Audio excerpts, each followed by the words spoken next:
warahmatullahi wabarakatuh. Waalaikumsalam warahmatullahi wabarakatuh. Salam sejahtera, salam Om Swastiastu, Namo Buddhaya.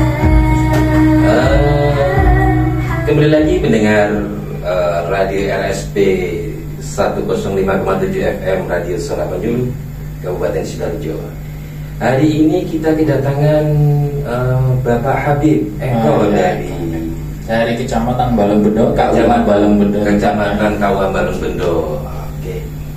Alhamdulillah kita semuanya dalam kondisi sehat nih, Bapak Eko. Alhamdulillah sehat. Sehat walafiat. Alhamdulillah. Di sini juga kita ditemani para penyuluh juga yang lain dari 18 kecamatan yang insya Allah semuanya mendengarkan apa ini podcast kita nih. Alhamdulillah. Bagaimana Pak Eko? Kita akan membahas masalah apa sekarang? Ya, tentang keluarga sakinah tentunya. Yang sering kita laksanakan kan otomatis kalau di KUA itu urusannya lebih identik ke pernikahan atau perkawinan. Kurang lebih seperti itu nanti akan disampaikan. Oh begitu. Okay. Alhamdulillah. Kita mulai dengan Bismillahirrahmanirrahim. Monggo sama-sama agar nantinya podcast ini berjalan dengan lancar. Bismillahirrahmanirrahim. Kemudian tentang keluarga sakinah sendiri, Mas Eko atau Pak Eko atau Ustadz Eko, bagaimana pengertian tentang itu? Oke, untuk keluarga sakinah itu sendiri banyak ya. Kalau secara bahasa itu ketika seorang suami ibaratnya dalam rumah tangga itu ada suami melakukan kesalahan atau apapun, baik itu hal kecil atau besar, paling tidak istri itu harus menutupi atau jangan sampai keluar. Rahasia pabrik lah. Jadi istri sebagai pakaian, penutup ya, pakaian sesuai dengan hadis Nabi. Iya. Jadi istri sebagai pakaian atau ya penutup ya, menutup segala kekurangan yang ada di rumah tangga seperti itu. Sebaliknya juga tidak hanya istri menutupi kesalahan atau kekurangan, begitu juga seorang suami harus menutupi jika istri itu mempunyai kekurangan. Jadi keluarga itu akan menjadi harmonis. Jadi saling asah, saling asuh begitu nggih. Oh gitu. Mungkin ada kriteria yang lain. Oke, menurut ini saya mengutip ya dari hadis Nabi, itu ada 4 hal atau 4 komponen yang supaya keluarga itu menjadi harmonis atau keluarga sakinah bahasanya. Ada 4 hal. Yang pertama tentunya istri yang soleha. Istri yang soleha itu bukan berarti yang itu ya namanya soleha.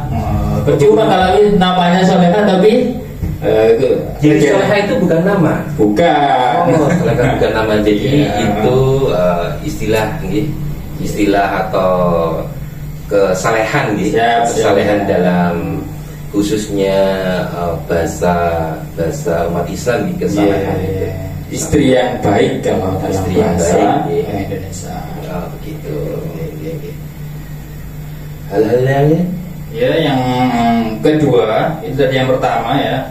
Nah ini lebih ke bukan harus istri yang soleha itu dalam artian soleha itu harus baik, lalu kita mencari yang baik. Karena karakter orang itu kan beda-beda. Gini maksudnya, ketika kita masih muda atau masih berjaga, nah itu kan kita bisa memilih dari bobot atau bebeknya, dilihat dari nasabnya, dari kegiatannya kesehariannya, itu kan bisa. Tapi dalam tanda kutip mohon maaf, kalau ibarat dulu kita mungkin ada salah melangkah, sudah menjadi istri kita, dulu kita memandangnya itu ayu rek, seksi rek, nah gitu langsung kita lamar terus langsung sampai nikah. Tapi sekarang baru beberapa bulan kan ada saja ya kekurangan. Otomatis karena kita sudah berumah tangga pasti ada kekurangan itu mulai terbuka, mulai terlihat.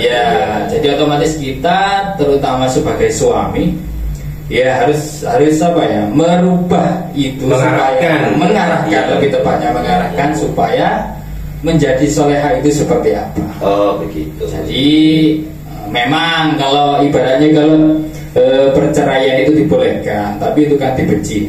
Jangan sampai ke arah sana. Jadi kita perbaiki lah. Iya. Dalam artian berarti suami istri itu harus saling bantu membantu. Iya, siap ya. Intinya ya. Tanpa harus menyalahkan bahasanya. Saling membuka diri begitu, istrinya karena setiap orang kan beda-beda, ada yang memang lingkungannya itu dari awal memang baik, dan ininya saya mohon maaf yang dari awalnya lingkungan kurang baik, jadi kita merubahnya untuk menjadi lebih baik.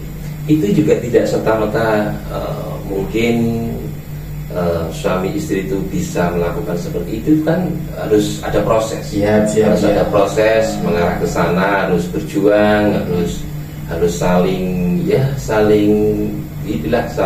membantu. Tidak semudah membalikan telapak tangan. Bahasanya seperti itu mungkin yang lebih tepatnya. Oke, itu yang pertama. Yang kedua, yang selanjutnya pertama untuk istri itu yang solihah, syarat komponen yang harus ada dalam keluarga supaya keluarga itu menjadi keluarga harmoni, yaitu anak yang soleh, anak yang baik. Baik. Jadi setelah perkawinan itu berlangsung, insya Allah akan dianugerahi seorang anak. Dan seandainya belum dianugerahi, biasanya diusahakan semaksimal mungkin itu. Diusahakan tidak semua. Biasanya itu kan ada yang sulit gitu kan mendapatkan anak ya. Memang anak itu dititipkan. Siap. Memang itu dititipkan. Jadi diupayakan ya dengan doa, ya dengan ikhtiar, mungkin dengan ke dokter, mungkin. Ya, bahkan itu menghabiskan biaya banyak juga. Iya, benar. Jadi antara yang syarat yang komponen yang pertama istri solehah sama yang kedua ini hampir berkaitan ya. Seandainya sesuai kata jenengan tadi Pak Uda, kalau kita mendapatkan anak titipan itu sulit, biasanya kalau istri yang tanda kutip otomatis kan dan menyalahkan dan akhirnya pergaulannya pikiran kan stres ya, fokus ke situ, akhirnya kok nggak hasil 1-2 tahun, otomatis mencari hiburan di luar. Naudzubillah, jangan sampai gitu. Jadi nggak boleh saling menyalahkan, nggak boleh saling menyalahkan, intinya gitu. Diusahakan bersama. Iya. Dan setelah itu seandainya dititipi anak, mendapatkan putra atau putri, tugasnya belum selesai juga. Karena mendidik anak juga tidak kalah sulitnya. Untuk mendapatkan anak yang soleh atau solehah itu tidak semudah membalikan telapak tangan.